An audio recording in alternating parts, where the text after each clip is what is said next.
Boom. Boom.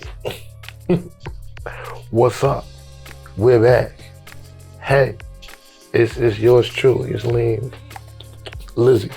And talking about this last beat I just did, I think I named it I Know. Or I Know. Yeah, that's the name of it. And normally I name the beats in reference to the sample at first, right? So like whatever the sample is saying, but then I might not use that part. So the name seems unrelated, but it's very related. Okay, so I really kind of forgot to tell y'all about my trip down to Austin, down to Texas and all that. It was great. I had a lot of fun. It turned into more of a promotional trip, needless to say. Spent a lot of money. Didn't sell as many of the shirts as I would like to have sold. So if you guys want shirts, DM me. They're $40. They're the band shirt. So it's a red butter shirt. And yeah, red butter versus the state of Texas. So when I was down there, I bought a couple records at this spot called Black Vinyl. That's probably backwards. Imagine that being the other way around. Yeah, but it was like seemed like more of a rock-oriented record store.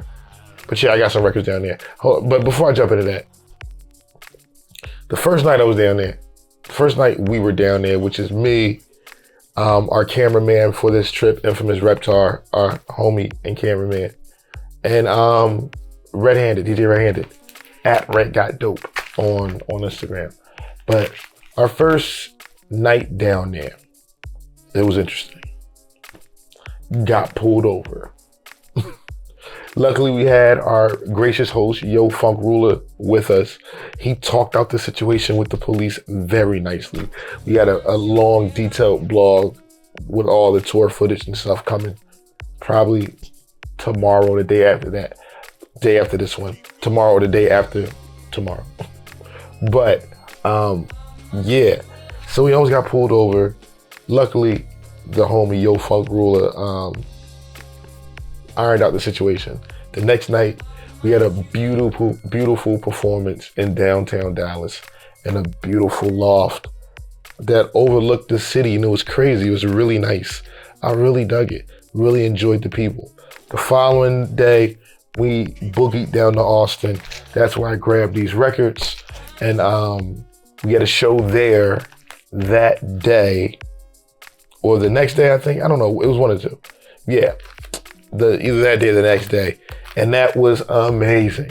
We really killed it, yo. Listen, y'all would have been so very, very proud of me. Because we killed it. Me and DJ Red-Handed, we killed it exponentially. In that record store down there, Black Vinyl, I bought a couple records. I bought this Leon Haywood record. There you go. Let me see. Boom. There you go. And nothing to write home about, being honest. Just really nothing to write home about. I'm gonna give it another listen for sure. Bought this record here. Jay and the Techniques. When it's a multiracial cast, I always just tend to grab the records. So that's how that went for that one. Those records were like $7 a piece. Each one of those. Grab this one out the cheapo section, right? Just because I've seen this covered somewhere before. Haven't really listened to that one. The other two, the $7 records, end up being duds. All right, dud. Really didn't like them. Then this little $1 record I bought with the dude with his shirt off, and it's like his chick is over. She might be like she's looking out the window, like she's kind of like ready to go, and he's just like still getting ready. But this one had all the cool instrumentation on it. I kind of knew it was because of the name, Gino Vanelli. I'm probably saying that all the way wrong. If you're Italian, it's better than mine. Tap in Gino Vanelli.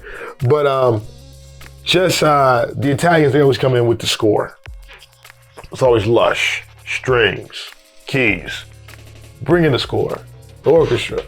So yeah, got off on I Know with this record. What track did I use? I used number 2 off that. It's called Love Me Now. All right, Love Me Now. Or was it Mama Coco? I think it was Love Me Now by Giovanelli. All right, but yeah, so used the Electron drum kit on this one that the homie over at Electron threw me, the homie Mario, and used their house kicks, their house kit. Used their house kit, some kicks from the house kit to get a very interesting kick sound going out of the Octatrack. I think you'll notice it's a lot brighter than a lot of my kick sounds, but I like it, dug it. And I'm thinking of new and interesting ways of sculpting those kicks to give y'all something special. But the kick is in the stems. So yeah, that's not one of my normal kicks I use. Yeah, but the kick is in the stems. That's attached to the beat vid below this. And I used the parameter locks to make a very, very simple, to add some dynamics to a very simple drum pattern. I was talking to one of the homies today about how I handle the volume dynamics with my drums. And I was telling them that sometimes I just nerd out and watch kick pedal like demos on YouTube. And I just like, whenever they, on a live performance video, whenever they zoom in on the drummer, they normally give his foot a little, with the good ones, they normally give his foot a little camera time.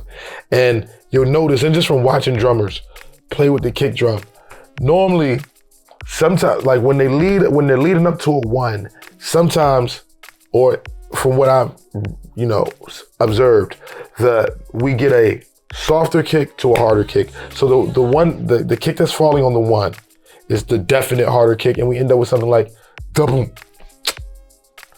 soft hard, double. But then we also have the instance where it's just a single kick, but on the release of the kick drum pedal, there's another kind of like another ghost note hit by accident, just simply off of the impact of the first note and taking your foot back off of the kick drum pedal. So it's like a little ghost note that is lighter than the first note, that's softer than the first note. So yeah, explaining dynamics with kick drums. Look at kick drum pedals, like people playing drum sets, and look how the kick drum pedal reacts. Sorry, this probably got shaky. Look how the kick drum pedal reacts, and that'll give you some insight on how to arrange the volume of the kick drums in a sequence or a pattern, right? So, that's leading to a 1, and then letting off.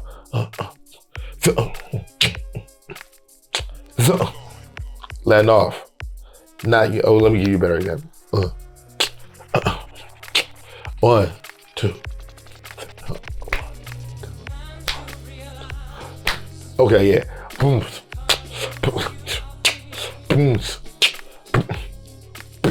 The second one is softer. Y'all get what I'm talking about, okay? Just look at how it reacts. When the kick drum releases off the pedal, sometimes it, by mistake, or not even by mistake, but just the release action of the pedal coming off of the head of the kick drum will hit it again. And that little ghost note is what I like to emulate sometimes. So technically looking at what a drummer is doing, what an actual drummer is doing, and try to emulate some of those things with your gear is the moral of today's story. That's a rant like a mug, ain't it? I'm sorry if you had to fast forward a little bit of that, because I'm not really going to edit this one, because I want you to get it all. That's what you're here for. Love is love. 1.